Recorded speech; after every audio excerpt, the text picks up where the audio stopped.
ये है ईरान, दुनिया की कदीम तरीन सिविलाइजेशंस में से एक। पिछले करीबन 500 सालों से ईरान इन्हीं बॉर्डर्स के साथ दुनिया के नक्शे पर मौजूद है और शायद ही दुनिया की कोई सुपर पावर हो जिससे ईरान का टकराव ना हुआ हो, चाहे वो रोमन्स हों, अरब्स हों, मंगोल हों, तुर्क हों, रशियंस हों या फिर ब्रिटेन हो। हर एक सुपर पावर ने ईरान को फतह करने की कोशिश की है और इसकी एक बड़ी वजह तो ये थी कि ईरान दुनिया के क्रॉस रोड पर है। यही वो एक कंट्री है जो यूरोप, अफ्रीका और एशिया तीनों कॉन्टिनेंट्स को आपस में कनेक्ट करता है। आज का ईरान 7 कंट्रीज के साथ बॉर्डर शेयर करता है। ईस्टर्न साइड पर पाकिस्तान, अफगानिस्तान और तुर्कमानिस्तान के साथ और वेस्टर्न साइड पर इराक, तुर्की, आर्मेनिया और अजरबैजान के साथ। इसके अलावा ईरान को 3 समुद्रों की भी एक्सेस है। इसके नॉर्थ में कैस्पियन सी है और साउथ में पर्शियन गल्फ और गल्फ ऑफ ओमान। ईरान की सदर्न साइड पर ही दुनिया का सबसे इम्पोर्टेंट और खतरनाक पॉइंट भी है जिसे स्ट्रेट ऑफ हॉर्मुज कहते हैं। पूरी दुनिया की 20% ऑयल और गैस की सप्लाई इसी पॉइंट से गुजर कर आती है। स्ट्रेट ऑफ हॉर्मुज के पास ये 7 आइलैंड्स भी 1970 से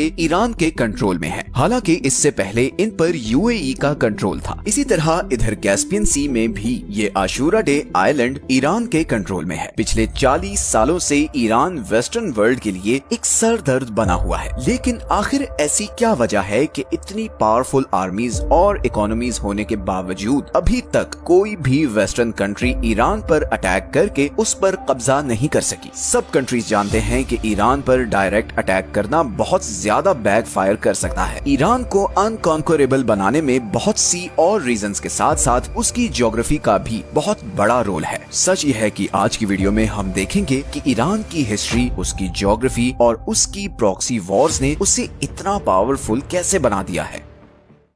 सबसे पहले हम ईरान की ज्योग्राफी को समझते हैं। ईरान की सदर्न और वेस्टर्न साइड पर ज़ैग्रोस माउंटेन रेंज है। ईरान की कोस्ट लाइन से लेकर इराक और ऊपर तुर्की तक फैली हुई ये माउंटेन रेंज ईरान को एक जबरदस्त नेचुरल प्रोटेक्शन देती है। ये सारा एरिया बहुत ही पथरीला है और इसे क्रॉस करना बहुत ज्यादा मुश्किल है। इन पहाड़ों का ईरान को इतना फायदा है कि 1980 में जब इराक ने ईरान पर अटैक किया तो उसका प्लान ये था कि एक तो वो यहाँ खुजिस्तान के ऑयल रिच सूबे पर कब्जा कर ले और फिर यहाँ से आगे ईरान के बाकी शहरों पर भी कब्जा करके ईरानियन रेवोल्यूशन को कुचल दे, क्योंकि सब अरब कंट्रीज डरे हुए थे कि ईरानियन रेवोल्यूशन के असरात बाकी अरब तक ना फैल जाएं। मगर इराकी आर्मीज 2 सालों में सिर्फ इधर खुजिस्तान तक ही पहुंच सकी। उन्होंने बहुत कोशिश की कि वो ज़ैग्रोस के पहाड़ों को क्रॉस करके ईरान पर कब्जा कर सके, मगर उन्हें कामयाबी नहीं मिली और फिर इवेंचुअली ईरान इराकी फोर्सेस को पीछे धकेलता हुआ इराक के अंदर तक घुस गया। मगर यहाँ पर ईरान को भी ये मसला आया कि जहाँ इराकी आर्मी को आसानी से उसके शहरों से सप्लाई मिल रही थी, वहीं ईरानी आर्मी को सप्लाई पहुँचाना बहुत मुश्किल हो गया, क्योंकि ईरान के सारे बड़े डिपो और शहर ज़ैग्रोस माउंटेन रेंज के दूसरी तरफ थे। यही वजह है कि 8 साल बाद ये वॉर बगैर किसी नतीजे के खत्म हो गई और दोनों कंट्रीज के बॉर्डर में 1 इंच भी चेंज नहीं आया। इसी तरह ईरान के नॉर्दर्न साइड पर कैस्पियन सी के साथ अल्बोर्ज माउंटेन रेंज है जो इसे नॉर्दर्न साइड से प्रोटेक्शन देती है और ये पहाड़ सिर्फ ईरान को नेचुरल प्रोटेक्शन ही नहीं बल्कि बहुत से रिसोर्सेज भी देते हैं। ये दोनों mountain ranges uranium, silver, gold और जिंक से माला माल है। ईरान के पास दुनिया के सबसे बड़े जिंक के रिजर्व्स हैं। इसी तरह 20th सेंचुरी ने ईरान की इस ज्योग्राफी को 4 चांद लगाए जब यहाँ पर्शियन गल्फ के पास ऑयल और गैस के बहुत बड़े रिजर्व्स डिस्कवर हुए। आज की डेट में पूरी दुनिया के 10% ऑयल और 15% नेचुरल गैस के रिजर्व्स ईरान के पास हैं। ईरान को एक और चीज जो प्रोटेक्शन देती है वो 2500 किलोमीटर लंबी ये कोस्ट लाइन है जो 2 समुद्रों के बीच डिवाइडेड है। बंदर अब्बास ईरान का सबसे बड़ा सी पोर्ट दुनिया के एक बहुत बड़े choke point strait of Hormuz से सिर्फ 70 किलोमीटर दूर है और यही पॉइंट आज ईरान का सबसे बड़ा जियोपॉलिटिकल लेवरेज भी है। अगर ईरान अपनी नेवी के जरिए ये पॉइंट ब्लॉक कर दे तो पूरी दुनिया की इकोनॉमी कोलैप्स कर जाएगी, क्योंकि दुनिया की 15% एनर्जी सप्लाई यहाँ से गुजर कर एशिया और यूरोप को जाती है। अब अगर फर्ज करें कि कोई ये कोस्ट लाइन और ये 2 माउंटेन रेंजेस क्रॉस करके ईरान के अंदर आ भी जाए तो यहाँ पर दूसरा सबसे बड़ा बैरियर ये दश्त लूत और कविर रेगिस्तान है। लूत डेजर्ट को the hottest place on earth कहते हैं, क्योंकि 2005 में यहाँ पर 70 डिग्री टेम्परेचर रिकॉर्ड किया गया था। इस टफ और एबनॉर्मल ज्योग्राफी की वजह से ही ईरान को कॉन्कर करना ऑलमोस्ट इम्पॉसिबल रहा है। लेकिन आज की डेट में जो दूसरी चीज ईरान को इतना पावरफुल बनाती है वो है उसकी जियोपॉलिटिकल स्ट्रेटजी। सबसे पहले अगर हम ईरान के डेमोग्राफिक्स को देखें तो इसकी पॉपुलेशन तकरीबन 9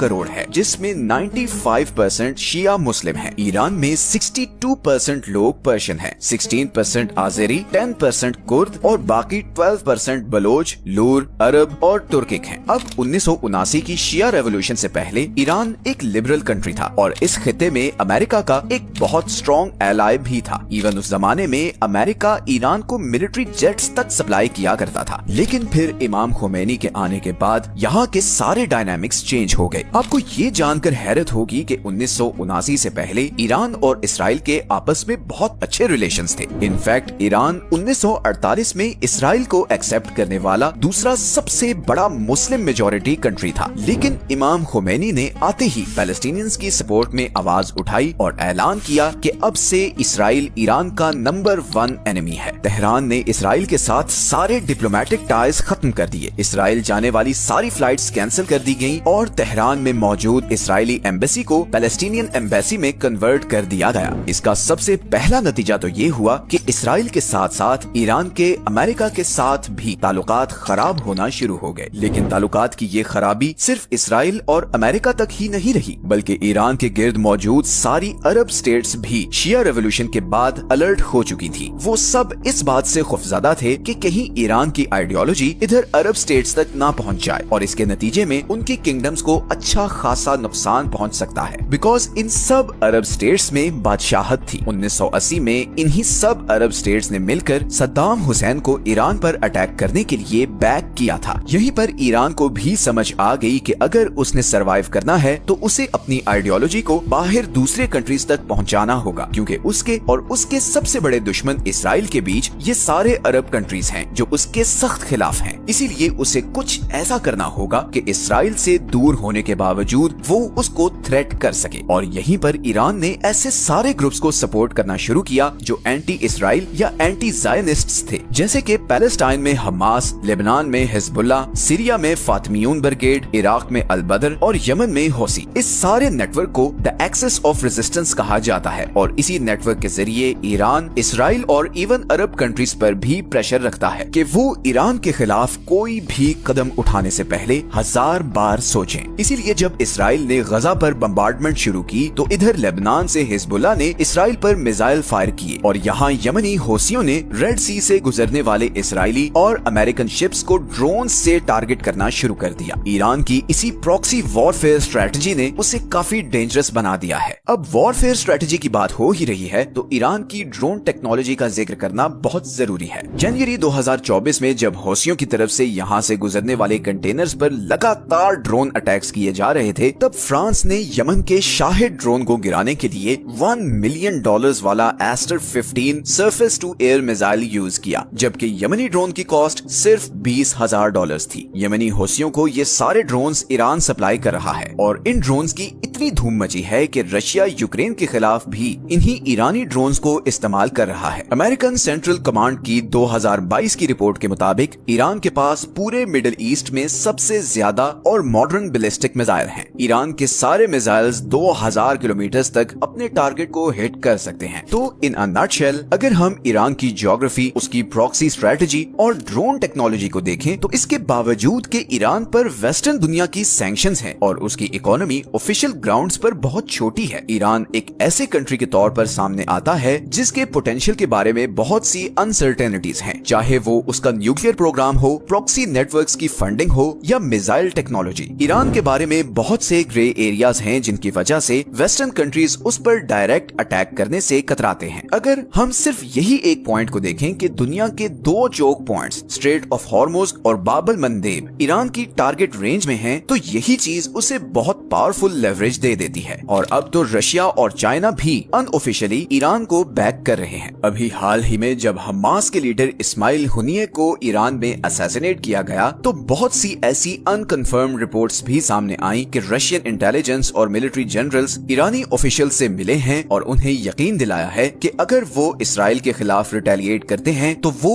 ईरान का भरपूर साथ देंगे। फिलहाल तो इस्माइल हुनिये के कत्ल के बाद ईरान की इंटरनल सिक्योरिटी पर बहुत से सवालात उठ रहे हैं और बाजार बज़ाहिर ऐसा लग रहा है जैसे इंटरनली कुछ गड़बड़ भी है। ईरान इस पर कब और कैसे रिटेलिएट करेगा और क्या ईरान इसराइल और अमेरिका का जवाबी वार सहने की सलाहियत रखता है, ये तो आने वाला वक्त ही बताएगा। ये हैं वो सारे सोर्सेज जहां से हमने इस वीडियो के लिए कंसल्ट किया है। मिलते हैं नेक्स्ट वीडियो में एक और इंटरेस्टिंग टॉपिक के साथ। अपना ख्याल रखें। अल्लाह हाफिज।